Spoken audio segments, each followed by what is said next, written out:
तालिबान पाकिस्तान ने GHQ पे हमला किया है, दूसरा पाकिस्तान तरीके इंसाफ। मंसूबा बंदी के तहत मुल्क की रियासत के ऊपर हसास अदारों की इमलाक के ऊपर, अस्पतालों के ऊपर, स्कूल्स के ऊपर हमला आवर। हम आज भी नैब की पेशियां भुगत रहे। वज़ीर-ए-आज़म मोहम्मद नवाज शरीफ ने बिस्तरे मर्ग पर बेगम कुलसूम नवाज को छोड़ा और बेटी मरीम का हाथ पकड़कर जेल चले गए। सियासतदान गिरफ्तार होते हैं तो पूरा सियासत का नुकसान होता है।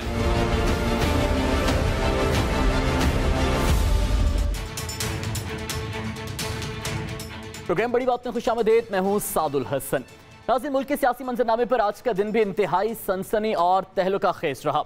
2 रोज कबल साबिक वज़ीर-ए-आज़म इमरान खान की इस्लामाबाद हाई कोर्ट से जिस ड्रामाई अंदाज में गिरफ्तारी हुई थी, आज बज़ाहिर उसी ड्रामाई अंदाज में सुप्रीम कोर्ट ऑफ पाकिस्तान से इमरान खान की रिहाई तो हुई, लेकिन इस कहानी में मजीद ट्विस्ट उस वक्त आया जब खुद सुप्रीम कोर्ट ने ही इमरान खान को इस्लामाबाद के गेस्ट हाउस में रखने का हुक्म दे दिया।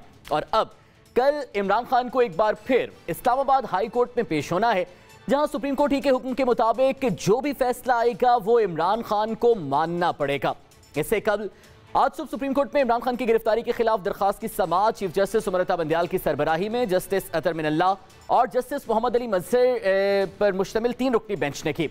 इस समाअत में इंतहाई दिलचस्प मोड़ उस वक्त आया जब सुप्रीम कोर्ट ने हुकूमत को इमरान खान को 1 घंटे यानी 4:30 बजे तक अदालत में हाजिर करने का हुक्म दिया था। इस हुक्म के बाद सियासी और कानूनी पंडितों में ये चहमगोइयां शुरू हो गई थी कि शायद एक बार फिर इमरान खान को सुप्रीम कोर्ट से रिलीफ मिल सकता है, और हुआ भी ऐसा ही। सबसे बढ़कर जब इमरान खान को सुप्रीम कोर्ट पेश किया गया तो चीफ जस्टिस से अपने इब्तदाई रिमार्क्स में कहा कि आपको देखकर खुशी हुई। तमाम चीफ जस्टिस ने अपने इस रिमार्क्स की मजीद वजाहत पेश करते हुए कहा कि उनके खान साहब दरअसल इमरान खान के वकील हामिद खान हैं।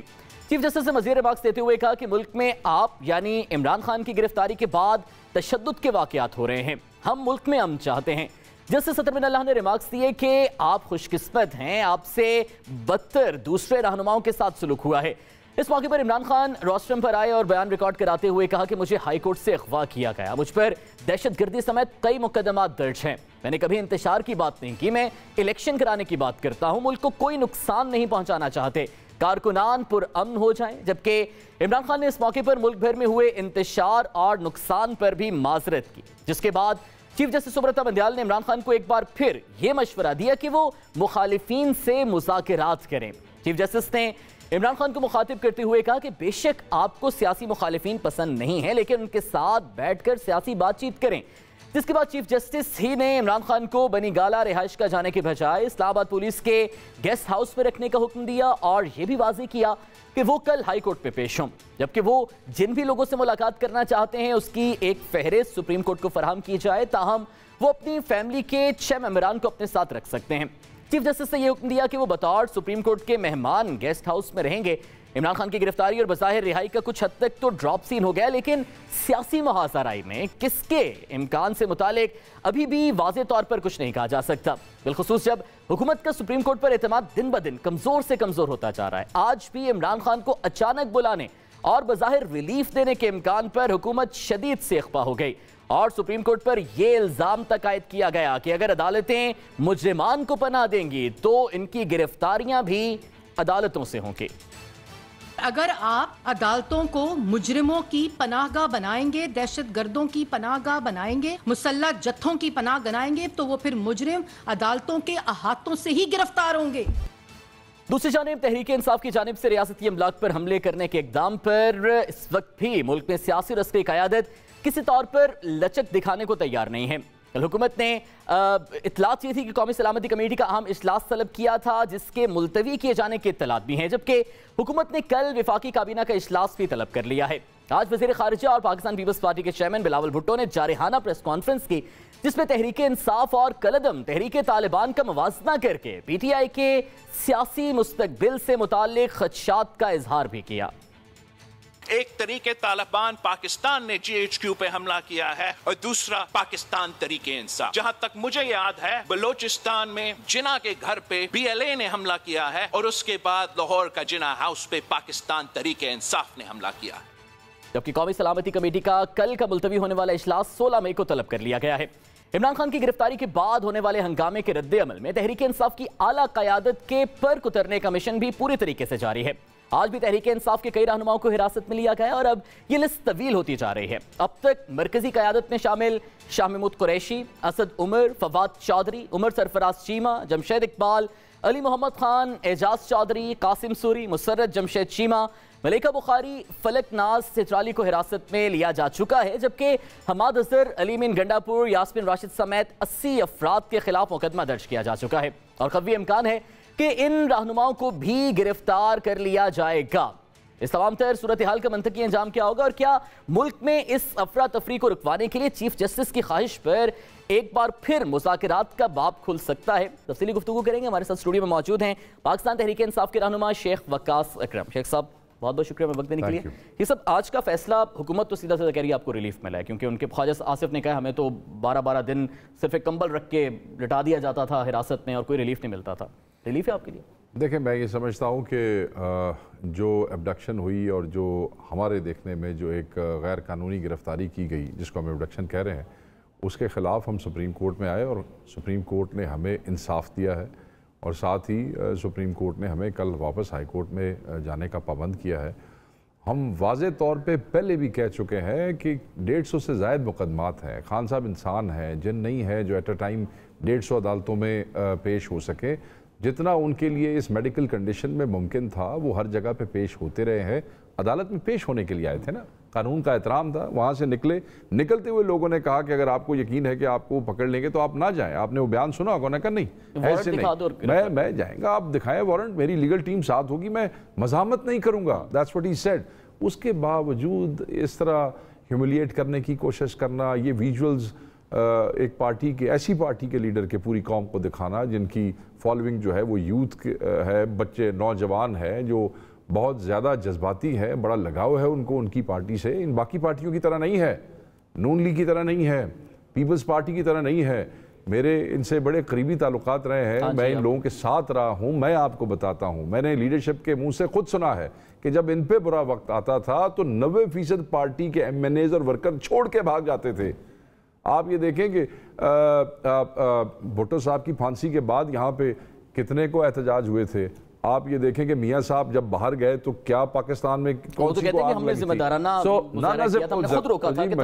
मजबूरी का ना शुक्रिया, आज़ादाना क्या है? कोई निकलिया ही नहीं तुम्हारे वास्ते, किसी को आपसे लगाव ही नहीं था। मैंने खुद क़यादत के मुंह से सुना मुस्लिम लीग की, वो जब एक दफ़ा वो अदम एतमाद का मुड़ के पीछे देखा तो कोई MNA नहीं था खड़ा।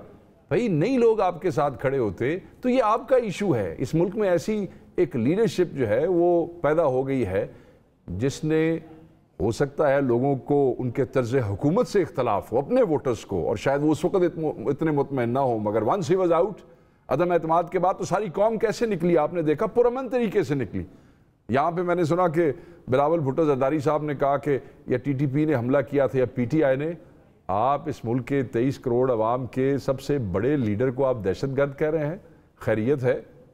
आप जिनके मामू हजूर जो हैं उन्होंने कहा था कि हम टैंकों पे बैठ के पाकिस्तान वापस आएंगे, जो दहशतगर्द अल जुल्फ़कार तंजीम के बानी रहे, जो लियारी गैंग वॉर्स एंड वो जो राब्ता कमेटी बदनामे ज़माना थी जो आपकी पार्टी के साथ मंसूब है, कलदम जमातों के साथ आपके ताल्लुकात रहे, आप पाकिस्तान तहरीक इंसाफ को कहते हैं कि वो दहशतगर्द है? आपका मुंह है ये बात करने का? सब जो जो बयानात सामने आए, अब पीपल्स पार्टी ये कह रही है कि बेनज़ीर साहब की शहादत पे जरदारी साहब ने पाकिस्तान खप्पे का नारा लगाया। कितने दिन के बाद? खान साहब ना कितने दिन के बाद? जिस वक्त सिंध जल गया, जब कराची जल गया, हैदराबाद जल गया, गाड़ियां, टैंकर्स, लोगों के घर, यहां तक अखबारें मौजूद है मेरे पास, बच्चियों के ऊपर हमले किए गए, उनकी किस्तों पे हमले किए गए, बंदे मार दिए गए हैदराबाद चक्कर में। पूछे MQM वालों से, पूछे वहां रहने वाले पंजाबियों और पठानों से पूछे, वो आपको बताएंगे कि पीपल्स पार्टी ने क्या उथम मचाया, क्यों जरदारी को कहना पड़ा कि पाकिस्तान खपे। आपने आग लगा दी हर चीज को, उसके बाद भी आप खपे बता दें। वो जो जलाओ घिराओ, आग लगी, खवातीन के साथ बुरा सलूक हुआ, पीपल्स पार्टी के कारकुनान ने किया। लेकिन अभी जो तशद्दुद हुआ, जलाओ घिराओ, मैं जवाब देता हूं आपको उसका। साजिश देखें, सिविलियन या मिलिट्री इंस्टॉलेशन को आग लगाना, किसी के घर जाना, जैसे परवेज इलाही साहब के घर जाना ठीक नहीं था, उस तरह कोर कमांडर के घर जाना भी ठीक नहीं है। घरों की सेंक्टिटी, हम सब इज्जतों वाले घरों वाले लोग हैं, उसकी सेंक्टिटी अपनी जगह पे है। हमारे नौजवान, बच्चे, वर्कर, औरतें, माएँ, बहनें, देवर इमोशनली डिस्ट्रॉयड। वो बहुत ज़्यादा रंज और गम में थे और गुस्से में थे और दुख में थे। इस दौरान कुछ अनासर ने बीच में शामिल होके गड़बड़ की है, गड़बड़ करवाई है। अगर कोई मैं आपको एक मिसाल देता हूं। मुझे दानियाल चौधरी साहब को इंट्रोड्यूस करा दे, वो ज्वाइन कर चुके हैं हमें। दानियाल साहब बहुत शुक्रिया हमें वक्त देने के लिए। दानियाल साहब, कल से बल्कि आज शाम तक भी मरियम साहिबा की प्रेस टॉक भी, ख्वाजा आसिफ साहब, कल रात वज़ीर आज़म साहब का भी खिताब, आपके मुताबिक तो सारी कार्रवाई कानून के मुताबिक थी और कानून ने अपना रास्ता लिया है। आज तो सारा बयानिया आपका रद्द कर दिया गया है सुप्रीम कोर्ट की जानिब से, कार्रवाई गैर कानूनी की सारी। देखिए जी, आज हाईकोर्ट का बयानिया भी हाईकोर्ट से अरेस्ट किया गया था और उसका भी बयानिया बड़ा क्लियर। यहाँ मियां शहबाज शरीफ से लेकर नवाज शरीफ को और यहाँ और मल्टीपल लीडर्स को अरेस्ट किया गया है और इसी तरह अरेस्ट किया गया है सुप्रीम कोर्ट के हाई कोर्ट के हाथे से भी। हाई कोर्ट के हाथे से अरेस्ट करने का मकसद क्या था? वो मकसद एक और केस में सिर्फ ये था कि बाहर किसी को जानी माली को नुकसान ना हो और आराम से अरेस्ट किए जाए। लेकिन ये बड़ा अनफॉर्चुनेट है, जिस तरह मैं कहूँगा, जो हमने देखा कि selective justice serves no justice, rather it sponsors injustice. कि आप मुझे बताएं कि आप जब दिल करते हैं तो ये बैठ के कोर्ट लगा लेते हैं, जब दिल करता है तो आप आधे घंटे का नोटिस, 15 मिनट का नोटिस दे के कर देते हैं। ये वही फिर आप कॉन्स्टिट्यूशन पाकिस्तान को आप बार बार एक आईनी बहरान से निकालने के लिए एक और बड़े आईनी बहरान में डाल रहे हैं। आज हम इस आईनी बहरान में आज इसलिए हैं कि एक आईनी बहरान 2017 में यहाँ से शुरू हुआ था और आज पाकिस्तान बद से बदतर हालत में जाता जा रहा है। दानियाल साहब, आप सबने भी नैब केसेस भुगते हैं, गिरफ्तारियां भुगती हैं। आप लोगों का हमेशा से एतराज रहा है कि गिरफ्तारी का तरीका कार गलत रहा है। आप लोगों की अहाता अदालत से गिरफ्तारियां हुई हैं, तो आप खुशाइन नहीं समझते जो आज उसूल तय कर लिया गया कि अहाता अदालत से कोई गिरफ्तारी नहीं होगी तावक्ते के कोर्ट खुद जमानत मुस्तरद कर दे? नहीं, एक केस में फर्द जुर्म आयद हो रही है, ठीक है ना, दूसरे केस में इमरान खान जा नहीं रहा, उनको जवाब ये नहीं दे रहे। तो मुझे एक बात बताएं कि आपने उनको, नैब को इनकी जरूरत थी, नैब में तफ्तीश करनी है, यहाँ अरबों रुपए के पैसे खा गए हैं, इनका पूरा ट्रायल, इनका जो ये हरकतें करते हैं, आपके सामने चीजें आ रही हैं कि किस तरह ये मिल के पाकिस्तान के पैसे दूसरे भेजे हुए मुल्कों से ये खा गए हैं वो पैसे और उसका अपना फायदा उठाते रहे। अब मुझे बात बताएं इसके ऊपर आप, जिस तरह सुप्रीम कोर्ट ने कहा कि मे भी उसका तरीका गलत हो सकता था कि आपको बाहर से पकड़ करना चाहिए था, लेकिन बाहर से ना पकड़ने की रीजन क्या थी? तो भाई रीजन ये थी कि आप बाहर से इश्तियाल अंदाजी ना हो, कोई और जानी माली नुकसान ना हो। आप इदारों को गालियां दे रहे हैं। आपने जो उसके बाद 2 दिन पूरे मुल्क का हाल किया, आप जो आपको दुश्मन नहीं कर सका 70 साल में, आपने वो किया। इस पर तो दानियाल साहब ज़ाहिर है कल इस्लामाबाद हाई कोर्ट में भी समाअत होगी, आपका रद्द-ए-अमल अभी हुकूमत का क्या होगा? क्योंकि ख्वाजा आसिफ साहब ने तो कहा कि एक इमरजेंसी आईनी ऑप्शन है, आप गौर कर रहे हैं उस पर? मेरा तो सीधा बयान ये होगा कि ठीक है, कल सब जत्थे लेके रखें, जिस पार्टी को चाहिए होगा जब तो अपने जत्थों को इस्तेमाल करें, 20 मोटरसाइकिल हर यूसी लेवल में हम रखें और ये करें। ये तो आप नया ट्रेंड इंट्रोड्यूस करा रहे हैं ना कि जिसके पास जत्थे हैं और जिसके पास वो है। आप मुझे बताए ना कि मेरे जो केसेस हैं दानियाल साहब, यानी ये हुकूमत ढके छुपे अल्फाज में ये धमकी दे रही है। मुझे बात बताए, मेरे वलीमे के दिन इन्होंने मेरे ऊपर इलेक्शन का केस बनाया और आग बेच के पुलिस बना दी।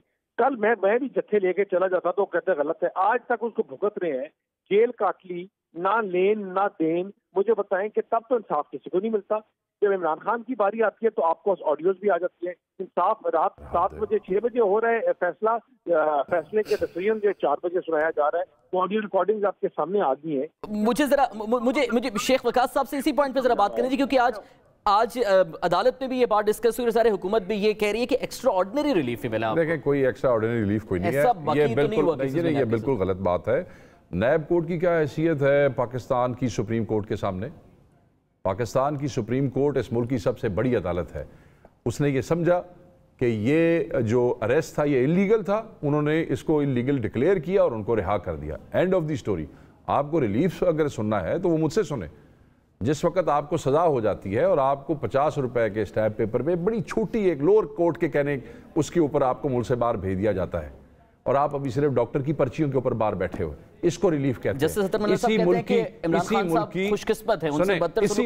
मैं आपको बताता हूँ, इसी मुल्क की जेलों के अंदर सजा याफ्ता बंदे इलाज की सहूलत ना होने की वजह से मरते रहे और सैकड़ों की तादाद में है। आप रिलीफ की बात करते हैं, आप कंपैरिजन की बात करते हैं, आप जत्थों की बात करते हैं। मैं आपको जत्थों की मिसाल देता हूँ। जिस वक्त पीपल्स पार्टी की गवर्नमेंट थी और गिलानी साहब वजीर आजम थे, मियाँ शहबाज शरीफ साहब नीचे वजीर आला थे, बिजली की बंदिश होती थी, बार बार बिजली जाती थी, उसके खिलाफ पंजाब में एहतजाज करवाए गए थे। जरा अपनी यादाश्त मीनार पाकिस्तान पे एक बना दिया, वो बनाया सिर्फ मीनार पाकिस्तान, थोड़ा आगे आ जाओ तुसी।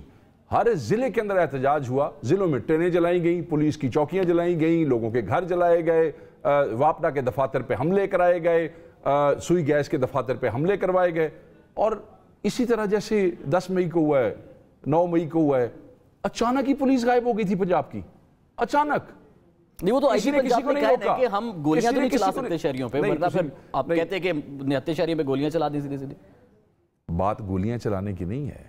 लिबर्टी चौक पे जब लोग खड़े होते हैं, वहाँ पुलिस सामने होती है, किसी ने पुलिस को मारा वहाँ पे वीडियोस मौजूद हैं, वहाँ गुफ्तगू की ऑफिसर्स ने, नौजवान थे, शायद कोई समझदार अफसर उनको गाइड कर सकता था कि भाई तुमने एहतजाज करना है तो तुम इस तरफ हो जाओ, क्योंकि आपने सिर्फ खान साहब को नहीं पकड़ा, उसके बाद आपने हमारा A cadre, B cadre, first cadre, second cadre सारे आपने पकड़ लिए। आपने तो इन बच्चों को लीडरलेस खुद कर दिया। उस तो बाद तुसी अगले दिन छुट्टी दे छड़ी, यानी कि हुण तुसी यूनिवर्सिटियां च ना जाओ, स्कूलों च ना जो तुसी भाई ये तो सारा खुद आपने अरेंज किया। गुस्सा तो उनको था, गम भी उनको था, तकलीफ भी थी, और उनके रवैये आप जैसे नहीं है। दे यंगस्टर्स, वो आपके वर्कर्स की तरह नहीं है जो इंतजार करते हैं फारिग होएगा तो जान छुट्टी। दानियाल साहब, अब करने क्या लगी है गवर्नमेंट? आज बिलावल भुट्टो साहब ने बड़ा सख्त कंपैरिजन ड्रॉ किया है, या बीएलए ने हमले किए, रेजिडेंसी पे कैद की, या तालिबान ने जीएचक्यू पे हमला किया, और अब आपके मुताबिक या पीटीआई ने किया है। बैन करने लगे पार्टी को, कोई ऐसी कंसिडरेशन है? मुझे बात बताएं कि ये कोई आज कोई रिलीजन, ये कोई और जमात आज करती, क्या उसको ये कोर्ट्स खुद बैन ना करते, क्या उनको बंद ना करते? मैं तो पॉलिटिकल पार्टीज को बैन करने के खिलाफ हूँ और हमारी पार्टी भी इसके खिलाफ है। लेकिन मुझे बात बताएं कि ये जो हुआ, आपके ख्याल में इनकी बातें, इनकी इतनी मासूम, यही तो बातें हैं कि ये थर्ड जनरेशन वॉरफेयर है। This is third generation warfare, जहाँ आपके आके धमाके और वो एटॉमिक्स नहीं किए जाते। फैमिली और फिफ्थ जनरेशन कहते हैं। थर्ड जनरेशन वॉरफेयर में आपकी इकोनॉमी को टारगेट करना पड़ता है। जहाँ ज़ल्मे खलीलजाद और जमाइमा गोल्डस्मिथ स्टेटमेंट पाकिस्तान को बुरा भला कह रहे होते हैं, तो वो कोई रीजन नहीं है। और यही थर्ड जनरेशन वॉरफेयर है कि जो आपका दुश्मन हदफ। दानियाल साहब, थर्ड से तो खैर आगे ही चलेगी बात बहुत सारी। ये बताएं कि हुकूमत फिर अभी तो आपका जो गवर्नमेंट का रिस्पांस आज भी सामने आया है, और बाज़ाहिर वफाकी काबीना का कल भी इजलास बुलाया गया है, टेबल पे कंसिडरेशन है क्या? अभी तक तो आपके सिर्फ जारहाना बयानात सामने आ रहे हैं गवर्नमेंट के, गवर्नमेंट बयानात की हद तक तो नहीं है। देखिए नहीं, सीधी सी बात है, जिन्होंने मुल्क को तबाह किया है, जिन्होंने मुल्क को आग लगाई है, हमने इस मुल्क के मोटरवेज बनाए। ये एक टांगे की पार्टी, इन्होंने मुल्क में किया क्या है आज तक? इन्होंने पाकिस्तान को दिया क्या है आज तक? कौन को समझाओ भाई? पाकिस्तान को खाली शायद बुला, अपने इदारों को बुरा भला कहने के अलावा मुझे बताएं इनके सारे मुल्क के पैसे खाते नहीं है। मुझे आप बताएं कि इन्होंने कौन सी मोटरवेज बनाई है कि अपने गिरमाई, अपने पावर प्लांट गिरमाई, अपने टर्मिनल्स, इन्होंने कल मेट्रो टर्मिनल बनाए हैं, मोटरवेज तोड़े हैं, इन्होंने अस्पतालों को आग लगाया है, एम्बुलेंस को आग लगाया है, इन्होंने अपनी अफवाज। आज खान साहब ने माजरत भी की है, आज अदालत में खान साहब ने माजरत भी की है। अगर कोई गलत करता है तो गलत करता है। दानियाल साहब, शेख साहब भी इस चीज की मजम्मत कर रहे हैं, इसको ज़ाहिर पीटीआई रिप्रेजेंटेटिव इसको गलत भी कह रहे हैं। कोई भी समझदार पढ़ा लिखा इंसान ऐसे कैसे कर सकता है? बच्चे गुस्से में। सब आज गुस्से की जस्टिफिकेशन ये फिर भी दी जा सकती है ना, मैं उसके बाद मजम्मत कर रहा हूं, मैं जस्टिफिकेशन नहीं दे रहा। उनका प्रोटेस्ट, उनका एहतजाज, उनका राइट था, मगर खान कहता है देखें ना, जब इनको अदम एतमाद से हमें निकाला गया, जब इनके लिए अचानक सारी चीजें सेट हो गई, तो उस वक्त लाखों लोग निकले थे। उस वक्त तो खान ने नहीं कहा आग लगा दो, खान तो खुद बाहर थे, मौजूद थे। सो इस बात को जब आप उनको लीडरलेस कर देंगे, मैं बिल्कुल जस्टिफाई कर ही नहीं सकता। ये जलाओ गिराओ तो आपका मई के लॉन्च मार्च भी हुआ। मेरी गल सुनो, कोई एम्बुलेंस को आग लगाए, आप समझे मैं उसको जस्टिफाई कर, नहीं सॉरी, मैं नहीं करूंगा। चाहे मेरा अपना बच्चा हो, चाहे मेरी पार्टी का आदमी हो, चाहे किसी की पार्टी का हो, which is something which is wrong is wrong. ये फौज मेरी भी फौज है, उसी तरह जिस तरह इसी फौज की प्रेस रिलीज में शदीद गुस्से का इजहार किया गया। फवाद चौधरी साहब ने कहा कि दरार डाली गई है फौज और पीटीआई में, वापसी कैसे? वो मैं समझता हूं कि रियासत क्योंकि मां के जैसी है, और जहां रियासत में जैसे उन्होंने कहा ना कि हमने तहम्मुल का मुजाहरा किया, तहमुल से ही चीज़ें बेहतर, ये जो मिसट्रस्ट है इसको दूर करें। वापसी कैसे होगी? हाँ, दरार की देखें, दरार की वापसी जो है, चीज़ों पे वक्त लगता है। ये मिसट्रस्ट जो है वो जब खान साहब बाहर आ गए हैं, कुछ वहाँ से लोग हैं, चीज़ें लोग मिलेंगे, बैठेंगे, चीज़ें सामने आएंगी, हकायक भी सामने आएंगे कि ये कैसे पुलिस वहाँ से पंजाब से गायब हो गई और क्या हुआ और क्या नहीं हुआ और कौन खुश हुआ। ये जो अगले दिन सारी चीजें क्लियर होंगी। तो मैं ये समझता हूँ ये करना पड़ेगा, कौन करे को छोड़ें, ये किसी ना किसी को करना पड़ेगा, इसलिए कि इस मुल्क में जहां पे मईशत तबाह कर दी इन्होंने पिछले 13 महीने में, इस मुल्क में जहां भूख है, अफलास है, गुर्बत है, पॉवर्टी है, जॉबलेसनेस है, इमरान खान ऐसा ना हो कि लोगों की फ्रस्ट्रेशन का बहाना इमरान खान के नाम पे बन जाए और यहाँ पे एक और तमाशा शुरू हो जाए। ये नहीं होना चाहिए। इस चीज को दानियाल साहब कूल डाउन तो करना है, इंतखाबात तो होने। आज चीफ जस्टिस ने भी कहा इमरान खान साहब से भी कि अपने सियासी मुखालिफिन के साथ मुज़ाकरात करें। हुकूमत आगे बढ़ाएगी मुज़ाकरात के अमल को? नहीं, हुकूमत तो एक मिनट, हुकूमत तो कह रही है, आज वो आपने खातून का बयान सुना, उन्होंने कहा जी जजा दे कराएं बढ़ जाओ, इंस्टिगेट कर रहे हैं। दानियाल साहब से इंस्टिगेट कर लीजिएगा। दानियाल साहब, हुकूमत बढ़ाएगी मुज़ाकरात का अमल? मुझे मैं ठीक है, समझ आ गया मुझे सवाल।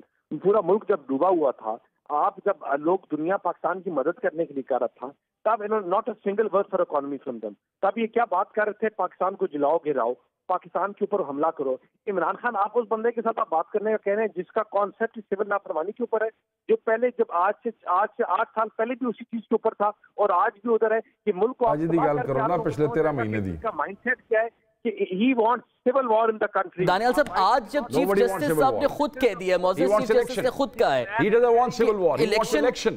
हुकूमत भी चाहती है, ज़ाहिर है पीटीआई भी चाहती है, मुज़ाकरात बढ़ाएंगे आगे। अब फॉरेन फंडिंग केसेस में, आप फॉरेन फंडिंग केस में नजर आ रहे हैं, पैसे आपको नजर आ रहे हैं, हर जगह पेश हो रहे हैं यार। ठीक है, मुझे हर जगह पेश हो रहे हैं। मेरे पास इस सेगमेंट के लिए वक्त अब खत्म। बहुत बहुत शुक्रिया दानियाल चौधरी साहब और शेख वकास साहब हमारे साथ मौजूद थे। नाज़रीन, ब्रेक से वापस आएंगे, इन्हीं मामलों पे दोबारा बात करेंगे।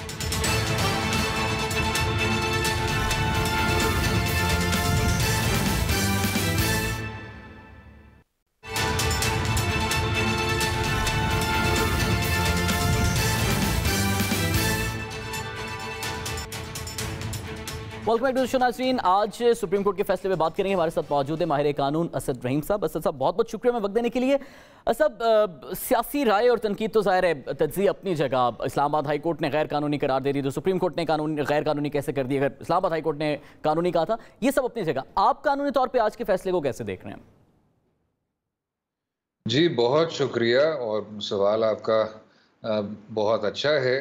जो अदालत उज़्मा ने आज किया वो माजी में भी जो प्रेसिडेंट आए हैं इफ्तिखार चौधरी साहब के दौर में, और ख़ुसूसी तौर पे 2009 का भी यही फ़ैसला है कि अगर आप अदालत के प्रेमिसेस यानी अदालत के 4 कोनों में रहते हुए किसी शख्स को गिरफ़्तार कर लेते हैं तो वो गैर कानूनी है। इसलिए क्योंकि हर शहरी को ये हक़ होना चाहिए कि वो अपने आप को कानून के सामने पेश करे, सरेंडर करे, और अदालत एक तौर पे सैंक्चुअरी तस्वर की जाए। तो उस वजह से आज जो अदालत उज़्मा ने किया है वो प्रेसिडेंट की रोशनी में दुरुस्त है और कानून की रोशनी में भी दुरुस्त है। लेकिन ये साथ कहते हुए कि इस्लामाबाद में जो अदालत आलिया है वो अब फैसला करे ज़मानत के हवाले से। जो नामुनासिब बात थी और गैर कानूनी बात थी वो तरीका कार था, तो तरीका कार गलत था। जो मोड एंड मैनर था अरेस्ट वारंट की एक्सिक्यूशन का, उसको अदालत ने अपने ऑर्डर के जरिए डेप्रिकेट किया हुआ है। अच्छा असद साहब, पहले भी हमने देखा है बेंच में शामिल मोअज़्ज़ज़ जज साहबान के हवाले से कुछ ऑडियोज सामने आई गवर्नमेंट की जानिब से। आज भी ख्वाजा तारिक रहीम साहब और अब्दुल करीम सिद्दीकी साहब की ऑडियो सामने आई, तो उससे तो बज़ाहिर ये तासुर जा रहा था कि शायद इस फैसले का पता था पहले से। जनाब, जो ये ऑडियो रिकॉर्डिंग्स का एक सिलसिला चलता आ रहा है, मैं तो समझता हूँ कि इस पे क्योंकि अदालत उज़्मा का फैसला भी है कि जब तक आप उन तमाम तकाज़ों को मीट नहीं करते, यानी वो कौन शख्स है जो रिकॉर्ड कर रहा था, क्या ये क्लिप मुस्तनद है, क्या उसकी ट्रांसक्रिप्शन किसी थर्ड पार्टी ने दुरुस्त तौर पे की है, क्या उसका पूरी तौर पे फोरेंसिक्स हुआ है, तो उस वजह से हम इन अफवाहों पे और इन गैर कानूनी रिकॉर्डिंग्स पे बहुत ज़्यादा अपना या तो अपनी राय या जो एक तरह का तासुर जाता है, मैं समझता हूँ उसको इसके साथ ज़्यादा जोड़ना नहीं चाहिए। यानी ये सिर्फ सियासी परसेप्शन बिल्डिंग के लिए है, कानूनी तो सारे एडमिसिबल नहीं है ये। जी बगैर किसी शक के जनाब, क्या शहीद मोहतरमा बेनज़ीर भुट्टो साहिबा का जो दूसरा फैसला था 96 वाला, उसमें अदालत उज़्मा ने वाज़े तौर पे नहीं कहा हुआ कि जब आप गैर कानूनी तौर पे किसी को टेप करते हैं, जब आप अदारों को इस तरह उनकी टैपिंग करते हैं, तो उसको तो उन्होंने मोहतरमा की हुकूमत को हटाने का एक बुनियादी वजह वाज़े किया था उस फैसले में। तो ये एक बहुत एक संजीदा जुर्म तस्वर किया जा सकता है। तो इसलिए उसको ज्यादा वजन देना, जबकि वो अदालत उज़्मा के फैसले की रोशनी में उसको मुस्तनद करार नहीं दिया गया, मैं समझता हूं ना तो कानूनी तौर पे और ना तो सियासी तौर पे ऐसे क्लिप्स चाहे वो किसी के भी हों उनको ज्यादा वजन देना चाहिए। अच्छा असद साहब, गिरफ्तारी का जो तरीकाकार था वो गैर कानूनी था। आज सुप्रीम कोर्ट ने ज़ाहिर एक और खुशाइन चीज़ ये कि उसूल तय कर दिए कि अहाता अदालत से कोई गिरफ्तारी नहीं होगी, लेकिन ये गैर कानूनी तरीकाकार जिसने अपनाया, जिन ने भी अपनाया, क्या उनके खिलाफ भी कोई कार्रवाई होगी या सिर्फ रिवर्स हुआ है सारा? जो ऑर्डर है 2 दिनों का जी ऑर्डर जो है वो बिल्कुल आपने ठीक कहा, रिवर्सल ही हुआ है। वो इस हद तक नहीं गया कि किसी को कसूरवार ठहराया जाए या कोई डिसिप्लिनरी प्रोसीडिंग्स का सामना करे। वो वही बात है कि जो उस सुबह इमरान खान साहब जहां पाए गए थे उनको वहां वापस बहाल कर दिया है, और साथ ये भी कहा है कि अब अदालत आलिया इस्लामाबाद जो फैसला करेगी उसका अमल दरामद सब करेंगे और उसका एहतराम भी सब करेंगे। अच्छा, तो इस सारी सूरत हाल में ज़ाहिर जो रिवर्स हुआ है ये 2 दिन का मामला, नैब के वारंट की कानूनी हैसियत अभी क्या है? जो 1 मई के इशू हुए हैं वो वैलिड है अब तक? जी यही सवाल ज़ेर बहस होगा अदालत आलिया में, क्योंकि जो अदालत उज़्मा का ऑर्डर है उसने नैब के अरेस्ट वारंट इटसेल्फ को गैर कानूनी करार नहीं दिया। सिर्फ ये कहा कि जी गैर कानूनी करार उसको और इसलिए नहीं दिया क्योंकि जो फोकस था वो यही था कि जो तरीकाकार है जैसे आपने कहा वो नामुनासिब था, वो गैर कानूनी था। तो अब अदालत आलिया पे है कि जो तहरीके इंसाफ की रिप्रेजेंटेशन है, उनके जो वकील हैं वो तो यही कहेंगे कि जो नैब का कानून है सेक्शन 24 के दायरे में रहते हुए, और क्योंकि हमें इस चीज़ की आगाही नहीं थी तो उस वजह से इस अरेस्ट वारंट को भी मुस्तरद करना चाहिए। तो अब हम इंतज़ार करेंगे कि अदालत आलिया इस पर क्या फैसला करती है। तो पॉसिबिलिटीज वैसे मुमकिन तौर पर क्या हो सकती है? क्योंकि अगर वो नैब का वारंट भी वहीं पर वैलिड खड़ा है, आज सुप्रीम कोर्ट पे भी उसके वैलिडिटी या इनवैलिड होने पे बात नहीं हुई, ज़ाहिर है गिरफ्तारी के तरीकेकार पे बात हुई है, तो यानी अभी भी गिरफ्तारी का इम्कान तो बहरहाल बरकरार है अपनी जगह पर। जी बरकरार है, बिल्कुल बरकरार है। और इसका जो दूसरा जाविया है वो यही होगा कि क्योंकि अब नेशनल अकाउंटेबिलिटी ब्यूरो के कानून में तरमीम लाई गई है, उसमें सेक्शन 24 वाज़े है जो कि कहता है कि अगर आप सबूत को मुतासर नहीं कर रहे, या अगर आप शामिल तफ्तीश नहीं हो रहे, या अगर कोई खदशा है कि आप मुल्क से फरार हो सकते हैं, ये वो नुकात हैं जिनको आप वजन देते हैं इससे पहले कि आप ये फैसला करें कि किसी की गिरफ्तारी होनी चाहिए। तो यकीनन तहरीके इंसाफ के जो रहनुमा के वकील हैं वो यही बात करेंगे कल, और इनमें और भी प्रेसिडेंट साइड करेंगे और कोशिश यही करेंगे कि अदलिया फिर उनके हक में फैसला करे। दूसरी जानिब नैब का ये मौक़िफ़ है कि पूरी तौर पे हमने कॉल अप नोटिस सर्व किया था और ये अज़ खुद शामिल तफ्तीश नहीं हुए। तो असद साहब, हुकूमत का जो हम अगर पूरे का पूरा रद्द-ए-अमल देखें तो इस सारे फैसले के बाद ये स्टेटेड नैरेटिव सामने है कि अगर सुप्रीम कोर्ट मुजरिमों को पनाह अहाते अदालत के अंदर देगी तो गिरफ्तारियां भी फिर अहाते अदालत के अंदर से ही होंगी। इस गवर्नमेंट के रिएक्शन पे क्या कहेंगे आप? जी गवर्नमेंट तो बहुत ही गैर संजीदा किस्म का एक ये अमल हमें दिखा रही है, और मुझे बहुत हैरत हो रही है कि पिछले कुछ माह वही हुकूमत जिसको भरपूर रिलीफ मिली है और 2-3 दहाइयों से मिली है, बल्कि जो उनके कंस्टिट्यूएंट सियासी जमातें हैं, कुछ ऐसे भी फैसले थे जो कि गलत थे और जिनको तारीख ने पूरी तौर पे गलत साबित किया। कहने का ये मकसद है कि ये हमारा ही अदारा है, ये हमारी ही अदलिया है, और रियासत का ये एक वाज़े तौर पे एक फ़र्ज़ है कि हर शहरी के दिल में जो एक एहतराम होता है, एक एहतराम का रिश्ता होता है अदलिया की जानिब, उसको कमजोर नहीं करना चाहिए। याद रहे कि अदलिया के पास इस सारे गवर्नमेंट के रिएक्शन के पीछे जो तौजीह हुकूमत पेश करती है वो तो यही करती है कि हमारा जो रिएक्शन है उसका जवाब तो हमें सुप्रीम कोर्ट के या अदालत के अंदर से मिल रहा है। आप बेंच की कॉम्पोजिशन पर हुकूमत के तहफ़्फ़ुज़ात देख लें, आप मुख्तलिफ केसेस में फुल कोर्ट पर हुकूमत के तहफ़्फ़ुज़ात देख लें, तो कहीं ना कहीं तो फिर इदारे के रवैये से हुकूमत के मुताबिक उनको वजह मिल रही है अपने इस रिएक्शन की। आप मुझे एक कानून बता दें और एक प्रेसिडेंट बता दें जो कि कहता है कि किसी एक नुक्ते पे फुल कोर्ट बनना चाहिए। क्या ये जो इंतखाबात का जो केस था उसको मिसाल के तौर पे ले लेते हैं, क्या ये कोई पेचीदा मामला था? क्या ये केस ऑफ फर्स्ट इंप्रेशन था? क्या बहुत ही ये कोई लीगल कॉम्प्लेक्सिटी का इशू था? नहीं। तो आप किस तरह कह सकते हैं कि हमें फुल कोर्ट चाहिए? ये बार बार कोशिश करना कि अदलिया एक तरह की फुटबॉल टीम है और उसी तरह प्लेयर्स ड्राफ्ट करेंगे नतीजे को देखते हुए, ये मैं समझता हूं एक बहुत ही गैर संजीदा किस्म का रुझान बन गया है कि हर सियासी जमात कोशिश करती है कि जो बेंच है वो वसी हो या महदूद हो, अपने ही केस के मुताबिक। इस तरह मेरे ख्याल से नहीं करना चाहिए। जहां तक रवैये की बात है कि जी सिलेक्टिव हैं, उस तरह हैं, तो मैं वही आपसे बात कर रहा हूं कि जितनी आपको सजाएं मिलेंगी उससे कई ज्यादा आपको जमानतें, उससे कई ज्यादा क्विटल्स आपको देखने को मिलेंगी। तो एक बार फिर कहना होगा कि इस इदारे में जो एक एहतराम का एक रिश्ता है उसको बहाल करें, मजीद कमजोर ना करें। ये कैसे होगा? ये सारी ज़ाहिर इदारे का एहतराम का रिश्ता बहाल हुए बगैर ज़ाहिर चारा कोई नहीं है। अदलिया की सुप्रीमेसी तो काबिल कबूल ही है, लेकिन ये सारा बहाल होगा कैसे? ये सारा मामला सेटल डाउन होगा कैसे असद साहब? जी, दो चार तरीके हैं। एक तो ये तरीका है कि आप जज साहिबान की शक्लों को बार बार पैनाफ्लेक्स पे लगा के आम जलसों में उनको इस तरह तनकीद का निशाना ना बनाएं। जो दूसरी चीज़ है वो ये है कि जब उनकी तरफ से फैसला आ जाता है तो उसका एहतराम करें। अगर कासिम सूरी साहब की रूलिंग के हवाले से फैसला वो दुरुस्त था, जो कि बिल्कुल दुरुस्त था, तहरीक इंसाफ की हुकूमत ने गैर कानूनी काम किया था और आइन से इनहराफ किया था, तो उसी रोशनी में जब वही अदलिया कहे कि आम इंतखाबात 90 दिन में होने चाहिए सूबाई सतह पे, तो उसका भी एहतराम करना चाहिए। लेकिन उस वक्त ज़ाहिर जब फैसला पाकिस्तान तहरीक इंसाफ की मंशा के खिलाफ आया था तो हमने बरतानिया में काफ़ी काबिल एतराज़ मनाजर भी देखे थे। मोअज़्ज़ज़ जैद साहबान की तस्वीर के साथ जो एहतजाज के दौरान सलूक किया गया, तो तमाम फरीकैन ने हिस्सा बकदर जुस्सा ही डाला है। फिर 100%। मैं तो वही जो आपका नुक्ता है उससे इत्तेफाक कर रहा हूं कि तहरीक इंसाफ के चाहने वालों ने उसके बाद जो गालियों की बरसात की थी अदलिया पे, वो रिकॉर्ड का हिस्सा है। लेकिन उसी वजह से जब इमरान खान साहब की हुकूमत को गिराया गया और ये हुकूमत फिर मुक्तदिर हो गई,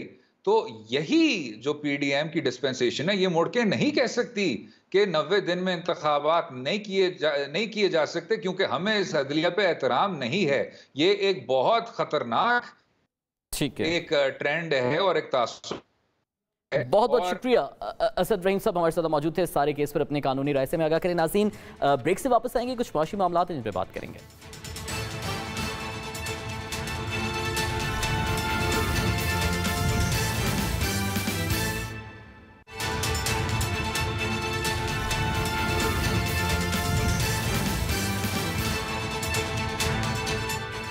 welcome back to the show नाज़रीन। मुल्क में जारी मुसलसल सियासी बहरान ने मुआशी बहरान को भी मजीद संगीन कर दिया है, जिसके बाद पाकिस्तान के बादल नखास्ता दिवालिया होने के खतरात और खदशात में इजाफे की बातें हो रही हैं। गुज़श्ता 2 रोज से चलने वाले सियासी सर्कस ने सबसे ज्यादा डेंट पाकिस्तानी रुपए को पहुंचाई है, जो 3 रोज में गुज़श्ता 4 कारोबारी सेशंस में 14 रुपए से भी ज्यादा तक गिरावट का शिकार हो गया है और पाकिस्तानी रुपए के मुकाबले में डॉलर की कदर ट्रिपल सेंचुरी के करीब आन पहुंची है। सिर्फ आज के रोज डॉलर की कदर में 7 रुपए से ज्यादा का इजाफा हुआ है और इस वक्त अमरीकी डॉलर 298 रुपए पर ट्रेड कर रहा है। डॉलर में इस बेशबहा इजाफे के बायस पाकिस्तान के बैरूनी कर्जों में भी तकरीबन 1800 अरब रुपए का इजाफा हो गया है। वज़ीर-ए-आज़म शहबाज शरीफ की 13 माह की हुकूमत ने डॉलर मजमूई तौर पर 116 रुपए महंगा हुआ। इसके अलावा गुज़श्ता 2 रोज पाकिस्तान में कारोबारी बरादरी के लिए भी किसी कयामत से कम नहीं थे। इंटरनेट की बंदिश के बायस पॉइंट ऑफ सेल में 50% कमी हुई है और सिर्फ 2 रोज में टेलीकॉम इंडस्ट्री को 82 करोड़ रुपए का नुकसान हो गया है, जबकि हुकूमत को भी इस सेक्टर से 29 करोड़ रुपए के कम टैक्स वसूल होने का नुकसान भी झेलना पड़ा है। दूसरी जानिब पाकिस्तानी मईशत को लाक खतरात भी मजीद संगीन हो रहे हैं। आलमी इदारे पाकिस्तान के दिवालिये के खदशे को मजीद बढ़ा रहे हैं। आज ही आलमी क्रेडिट रेटिंग एजेंसी मूडीज ने IMF के मुआहदे के बगैर पाकिस्तान के डिफॉल्ट के खदशे का इजहार करते हुए कहा है कि आइंदा माह यानी जून के महीने के बाद पाकिस्तान की बैरूनी फाइनेंसिंग की जरूरियात को पूरा करने की सलाहियत कमजोर है। मूडीज के बकौल पाकिस्तान अपने कम ज़र मुबादला के ज़खायर की वजह से डिफॉल्ट कर सकता है। इस खदशे को तकवीयत इसलिए भी मिल रही है क्योंकि IMF के पाकिस्तान से मामलात भी बज़ाहिर बन गली में आ गए हैं। आज ही IMF के तर्जुमान की ब्लूमबर्ग से गुफ्तगू सामने आई, जिसमें आलमी मालियाती इदारे ने वाज़े बताया है कि पाकिस्तान से पॉलिसी मामलात पर यकीन दहानी चाहते हैं। IMF के बकौल पाकिस्तान ने पेट्रोल सब्सिडी ना देने की यकीन दहानी भी करा दी है, जबकि पाकिस्तान से कर्ज के मामले पर बातचीत भी जारी है और पाकिस्तान से बातचीत में ताअत्तुल का कोई इशारा भी नहीं आया है। इस तमाम तर मौशी सूरत हाल पर बात करेंगे। हमें ज्वाइन किया है माहिर मईशत डॉक्टर खाकान नजीब ने। डॉक्टर साहब बहुत बहुत शुक्रिया वक्त देने के लिए। डॉक्टर साहब, जो रिपोर्ट सामने आ रही हैं, जो बयानात और जो अशारिया आलमी मंजरनामे से भी सामने आ रहे हैं, मुल्की मईशत के लिए शदीद खतरनाक लग रहे हैं। कितनी बुरी सूरत हाल एक आम पाकिस्तानी के लिए?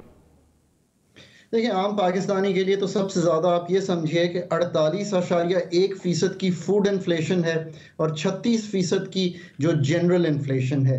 किसी की भी वेज जो है वो ना 36% बढ़ी है, ना ही 48% बढ़ी है, तो ये बोझ बहुत ज़्यादा है। इसको इस तरह समझिए कि पाकिस्तान की जितनी मार्केट्स हैं, रुपए की मार्केट हो, पाकिस्तान का जो क्रेडिट डिफ़ॉल्ट स्वैप रिस्क है, पाकिस्तान की जो बॉन्ड मार्केट है, सब डिसऑर्डरली मूव कर रही हैं। पाकिस्तान का जब रुपया इतना कमज़ोर होता है तो जो इंटरनेशनल इन्फ्लेशन है उसका इम्पैक्ट जो है वो ज़्यादा आता है। पाकिस्तान जब इंपोर्ट नहीं कर पाता तो आपकी सप्लाई शॉर्टेजेस होती हैं, तो आपके रुपए की वीकनेस को कंबाइन करते हुए इन्फ्लेशन बहुत ज़्यादा होती है। अगर आप फार्मेसीज में जाएं, अगर आप फूड्स में देखें, ये ओवरऑल इन्फ्लेशन से इसका बहुत बड़ा ताल्लुक है। मैंने बारहा ये कहा है कि पाकिस्तान की इकॉनमी को बंद करने से मसला हल होगा नहीं। आपकी इस दफ़ा की जो GDP ग्रोथ है वो नियर ज़ीरो है। अगर नियर ज़ीरो ग्रोथ हो, 28.5% इन्फ्लेशन एवरेज हो साल में, एम्प्लॉयमेंट 7 से 8% पे चली जाए, जो फिजिकल का खसारा है वो 6.8% हो, तो हमने ये क्या इकॉनमी चलाई है? इससे बेहतर ये होता कि हम IMF के प्रोग्राम में रहते, हम IMF की शराइत जो हैं ऐसे निगोशिएट करते कॉम्पिटेंटली कि हमारे पास इस वक्त ज़र मुबादला के ज़खायर में अभी देख रहा था 4.38 अरब डॉलर के हैं, आफ्टर जो हमने अपनी इंपोर्ट्स है उनको आधा किया हुआ है administratively. This is not a tenable position. चाहे हम 3.7 बिलियन डॉलर अरेंज भी कर लें जो मई और जून में चाहिए टू पे दी एक्सटर्नल सेक्टर डेट्स, और जो एमोटाइजेशन है पाकिस्तान की, रोल ओवर, कमर्शियल, कुछ मल्टीलैटरल से ले लें, पर हम वहीं खड़े होंगे जहां आज खड़े हैं। This is not a good place to be by any stretch of imagination.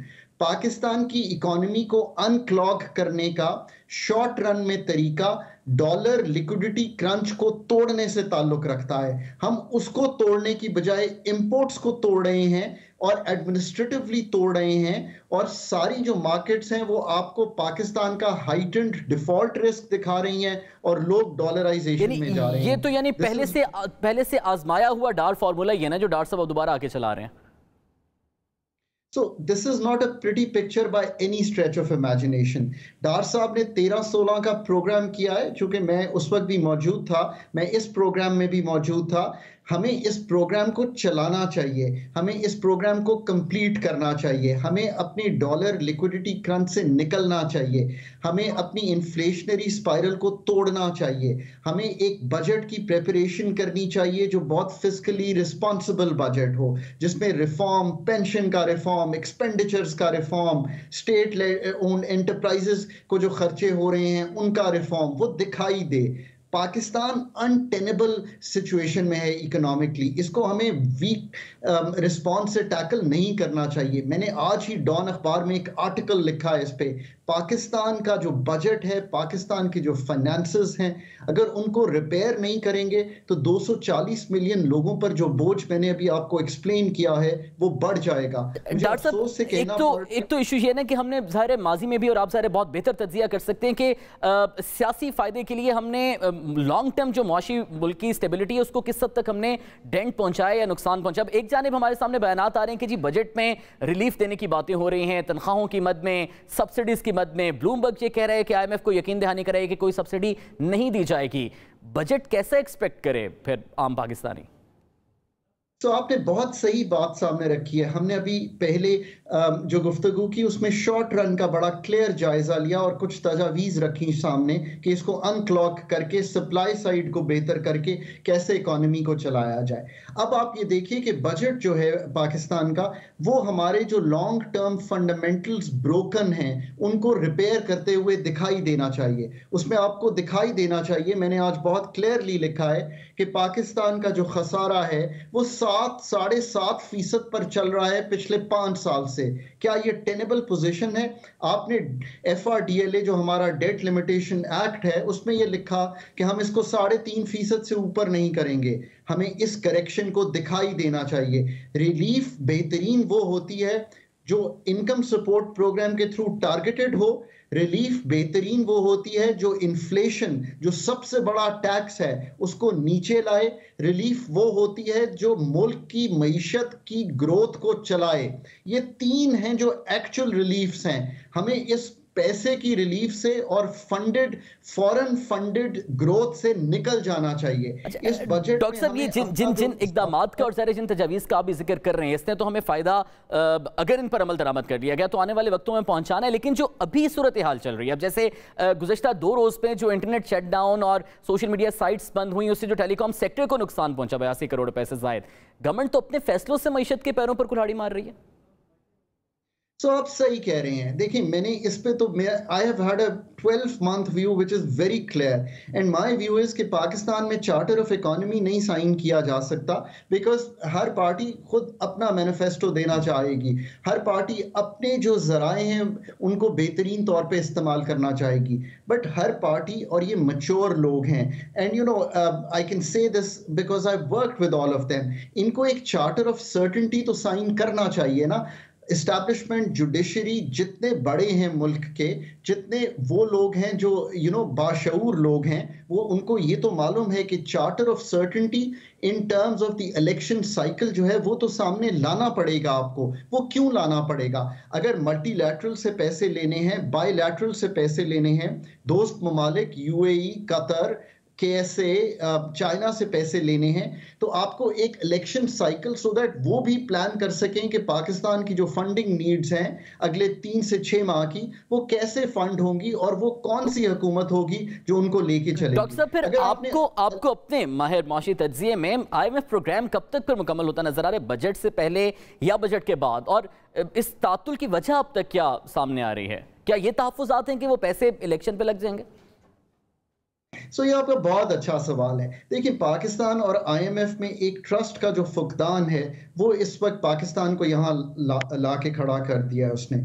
दूसरी बात यह है कि IMF is being very careful with Pakistan. वो ये नहीं चाहते कि IMF का प्रोग्राम भी चल पड़े, डॉलर्स का उस तरह का इनफ्लो भी ना हो, और पाकिस्तान का ये जो लिक्विडिटी क्रंच है, ये इसका जो डिफॉल्ट रिस्क है वो हाइटेंड रहे। अब वो उसको मीट करने के लिए वो चाह रहे हैं कि 5 से 6 अरब डॉलर जो हैं वो इनफ्लो करें अगले चंद माह में। उनके लिए 3 अरब डॉलर तो हमने सऊदी अरेबिया और UAE से कंफर्म किए, पर जो बाकी की फाइनेंसिंग है उसमें कुछ मल्टीलैटरल है, एक राइज प्रोग्राम है, मैं आपको एग्जैक्टली बता सकता हूं, जो वर्ल्ड बैंक का है, उसकी कुछ को फाइनेंसिंग है, फिर कुछ कमर्शियल फाइनेंसिंग है। उसमें दिक्कत ये आ रही है कि तीनों रेटिंग एजेंसीज ने IMF के प्रोग्राम में होते हुए आपको इतना डाउनग्रेड किया हुआ है कि आपकी रसाई जो है चीपर क्रेडिट पे मुश्किल है। So IMF is being very very careful. But let me say this, let me give a pat to the on the back of the Pakistan government कि हमने बहुत कुछ किया। I think it's time for IMF to be a little easier on Pakistan। लेकिन given circumstances में 46.1% के बाद अब मजीद कितना महंगाई का पहाड़ टूटने जा रहा है पाकिस्तानियों पर? Exactly. So IMF has to think exactly what you have said कि पाकिस्तान 48% फूड इन्फ्लेशन देख रहा है, जॉब्स कम हो रही हैं, इकोनॉमी सुकड़ रही है, लार्ज स्केल मैन्युफैक्चरिंग सुकड़ रही है, एग्रीकल्चर फ्लड्स की वजह से डिस्टर्ब्ड है। सो नाउ अगर कोई 1-1.5 अरब डॉलर का गैप रह भी गया है, IMF की स्टैंप ऑफ अप्रूवल से वो पूरा हो जाएगा। आई थिंक इधर IMF को has to play a more role of the doctor of the last resort, which means के ICU में है, ICU में हम खुद जितना कर सकते थे हमने कर दिया है। सो हुकूमत आई एम सॉरी कि क्रॉस सब्सिडी जो है वो नहीं देनी चाहिए थी, नहीं अनाउंस करनी चाहिए थे, टैक्टिकली वो गलत हुआ, चलें वो भी राइट आउट हो गया, हुकूमत ने कह दिया उनको, उन्होंने मान लिया। अब IMF should go ahead and I think करना चाहिए, वरना इसी तरह अगला 1.5 माह जो है वो गुजर जाएगा। बिल्कुल ठीक है, बहुत बहुत शुक्रिया डॉक्टर खाकान नजीर हमारे साथ मौजूद थे, मौजूद सूरत पर तजिए से आगे कर रहे थे। नाज़रीन, प्रोग्राम बड़ी बात से मुझे इजाजत दीजिए, आपसे दोबारा मुलाकात होगी, अल्लाह ने के पास।